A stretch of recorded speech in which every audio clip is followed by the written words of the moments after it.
Hello everybody, Assalamu alaikum.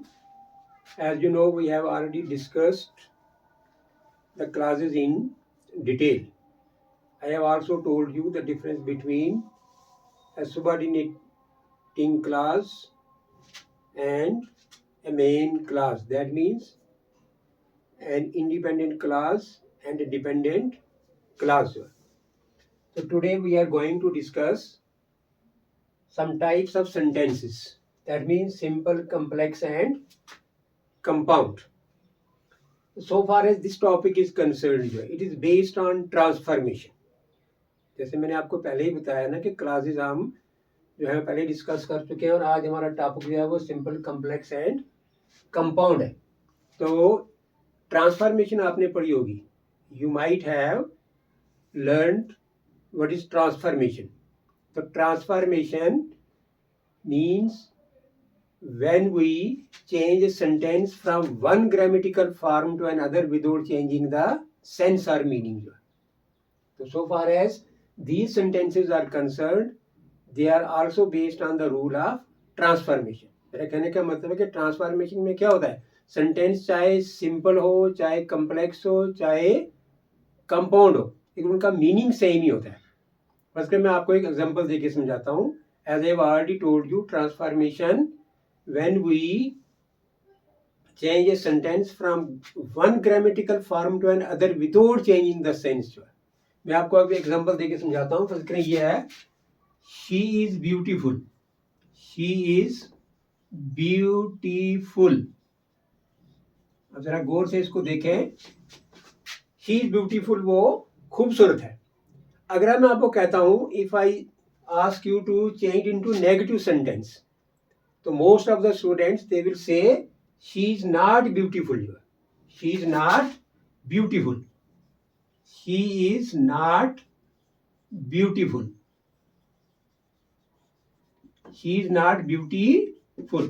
हालांकि ये negative है, लेकिन ट्रांसफॉर्मेशन के हिसाब से ये गलत है. ट्रांसफॉर्मेशन में क्या होता है कि इस सेंटेंस का और जो हम नेगेटिव सेंटेंस लिखेंगे उसका मीनिंग जो है वो सेम होना चाहिए. ये ट्रांसफॉर्मेशन है. तो ये गलत है. इसको हम क्या लिखेंगे, शी इज नॉट अगली. जो है नॉट अगली, कि वो बदसूरत नहीं है, इसका मतलब है वो खूबसूरत है. बात समझे ना. मैं एक सेंटेंस और लिखता हूं तो आप समझ जाएंगे. मतलब ट्रांसफॉर्मेशन में चाहे सेंटेंस पॉजिटिव फॉर्म में हो चाहे नेगेटिव में हो, उसका मीनिंग चेंज नहीं होना है. तो यही फॉर्मूला जो है वो यहाँ सिंपल, कम्प्लेक्स और कंपाउंड में लागू होता है. मैं ये लिखता हूं, ही इज इंटेलिजेंट. अब देखिए ये है, ही इज इंटेलिजेंट. अगर आमतौर पर मैं पूछूंगा कि नेगेटिव बनाओ तो आप कहेंगे कि ही इज नॉट इंटेलिजेंट, लेकिन वो ट्रांसफॉर्मेशन के हिसाब से गलत है. ट्रांसफॉर्मेशन में क्या है कि मीनिंग चेंज नहीं होना चाहिए. तो यहाँ क्या आएगा, ही इज नॉट डल. जो है मतलब है कि ही इज नॉट डल, कि वो डल नहीं है. इसका मतलब है कि वो इंटेलिजेंट है. तो दिस इज ट्रांसफॉर्मेशन. अब इस तरह की बहुत सी एग्जांपल आप जो है वो दे सकते हैं. मैं और भी दे सकता हूं, लेकिन थोड़ा लंबा हो जाएगा, तो मुझे इसको जल्दी जो है वो फिनिश करना है. चलिए आप चलते हैं.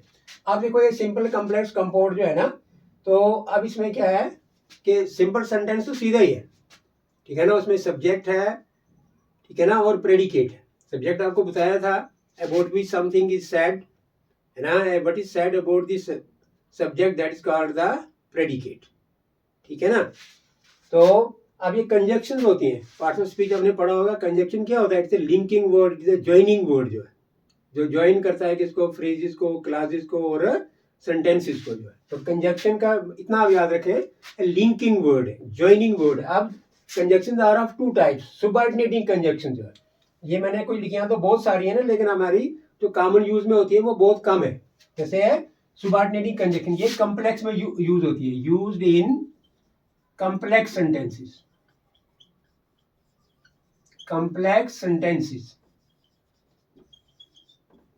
अब ये वाली जैसे है, if as, though है, as, because, though, although, as long as soon as, unless, even if, until, when, where, what, whether, while, why, that, so that, in case, since, lest. ये है थोड़ी सी subordinating conjunction जो complex में use होती है, complex sentence में.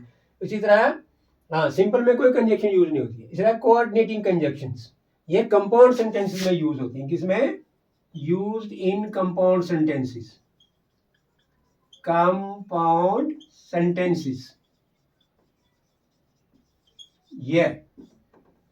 ये वाली है and, or, so, but, still, therefore, for, otherwise, nevertheless, whereas, yet, as well as, both, dash dash, and, either, dash dash, or, neither, nor, not only but also. ये जो ये है ना डबल डबल से बोथ, डैश डैश, एंड या either, dash, इनको correlative conjunction कहते हैं, लेकिन ये होती मतलब कंपाउंड में यूज होती है। ठीक है ना?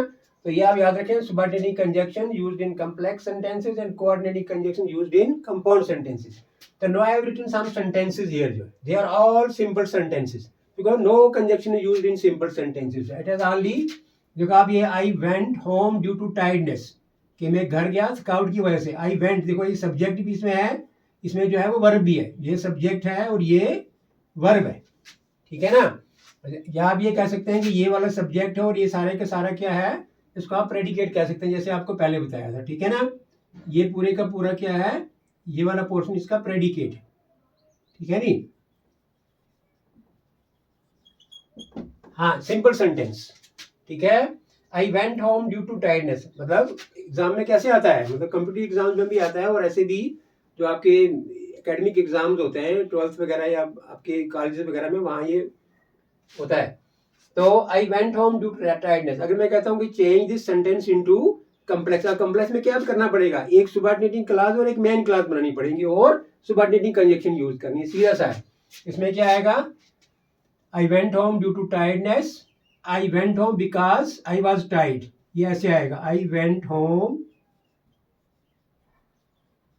बिकॉज, या एज लिख सकते हैं आप, ये रीजन बताना है। ये देखो ऊपर है, because I was tired, I was tired, जो आई वॉज टायर्ड। ठीक है ना? अब इसको अगर कंपाउंड बनाना हो, अब देखो ये ना, because I was tired I went home, इसमें वो देखो सबऑर्डिनेटिंग कंजक्शन है और सॉरी सबऑर्डिनेटिंग क्लॉज है और मेन क्लॉज है। तो कॉम्प्लेक्स में एक मेन क्लॉज होती है और एक subordinate clause, that mean independent और डिपेंडेंट। अब देखो इसका मैं कंपाउंड अगर बनाता हूँ, आई वॉज टायर्ड, इसको ऐसे लिखूंगा मैं। अब दोनों क्या करनी है, मेन क्लॉजेस बनानी है। आई वॉज टायर्ड ये पूरा ही है, आई वेंट होम, देखो आप ये अलग अलग हम लिख सकते हैं, आई वेंट होम। तो इसको मैं मतलब कोऑर्डिनेटिंग कंजक्शन ज्वाइन करूंगा, आई वाज टायर्ड सो। अब देखो आप ये भी मेन क्लॉज है और ये भी मेन क्लॉज है, तो ये कंपाउंड हो गया।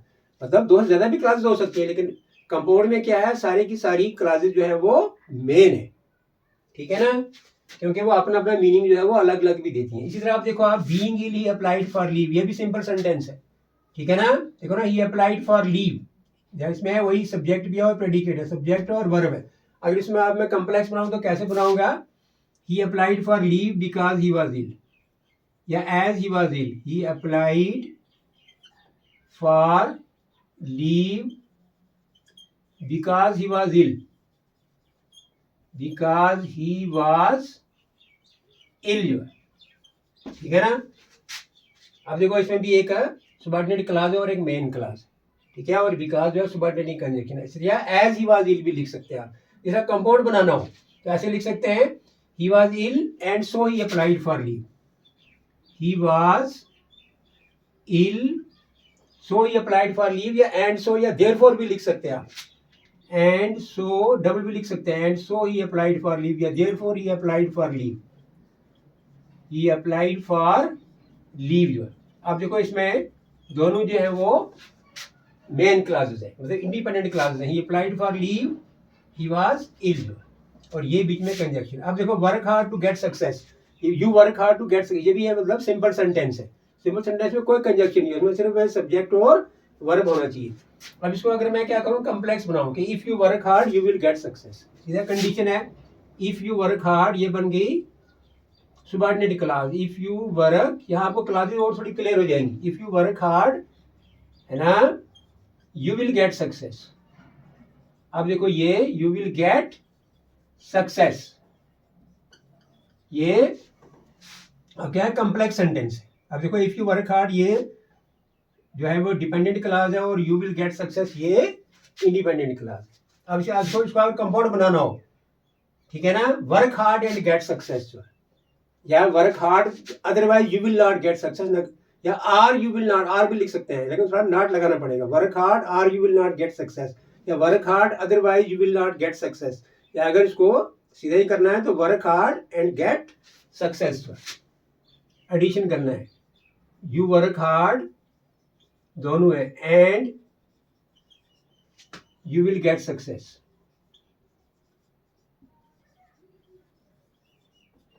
ये ऐसे भी कह सकते हैं work hard otherwise you will not get success, या or O R or you will not get success, ये कंपाउंड सेंटेंस हो गया। इसी तरह he ran away to avoid punishment, ये भी सिंपल सेंटेंस है। तो देखो ये सब्जेक्ट है और वर्ब है, तो सब्जेक्ट और प्रेडिकेट है।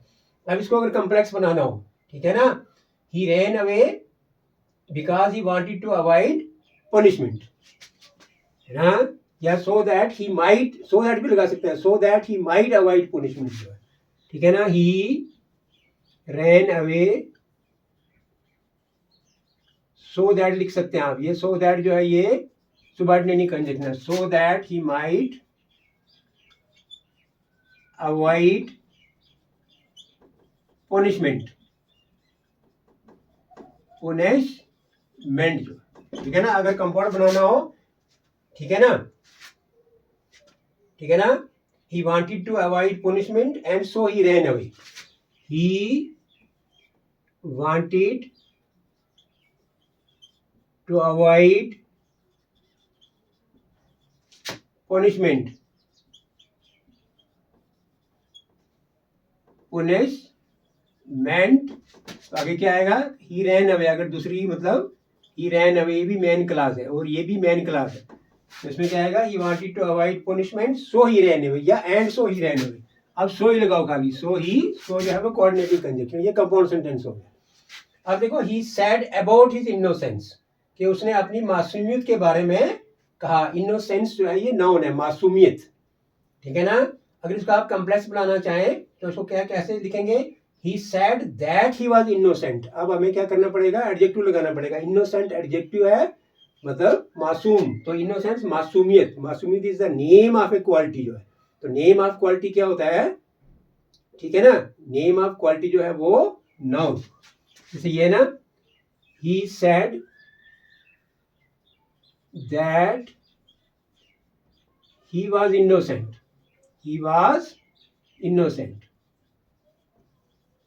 अब देखो he said that, अब ये सबऑर्डिनेट क्लास है और he was innocent ये मैन क्लास, तो ये ठीक है ना, कॉम्प्लेक्स हो गया। अब कंपाउंड बनाना चाहें तो उसको उल्टा कर ले आप, he was innocent and so he said it, he was innocent ये मैन क्लास, ये इनोसेंट जो है ये एडजेक्टिव और इनोसेंस जो है ये नाउन है, he was innocent and so, या therefore भी लगा सकते हैं आप इसमें, ठीक है ना, and therefore he said it जो है, he said it या he said that, he said it जो, ठीक है ना, this is compound.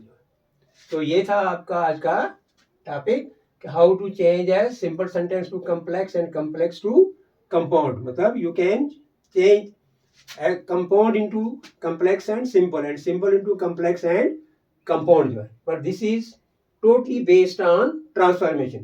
The sentence may be simple, the sentence may be complex, the sentence may be compound, the meaning of all the sentences is the same. So I hope you might have understood. If you have understood, please like it. तो कल हम इसी को दोबारा और लेंगे, ठीक है ना, तो टुमारो इंशाल्लाह we shall again take this topic जो है मतलब for your more clarity. Thank you very much.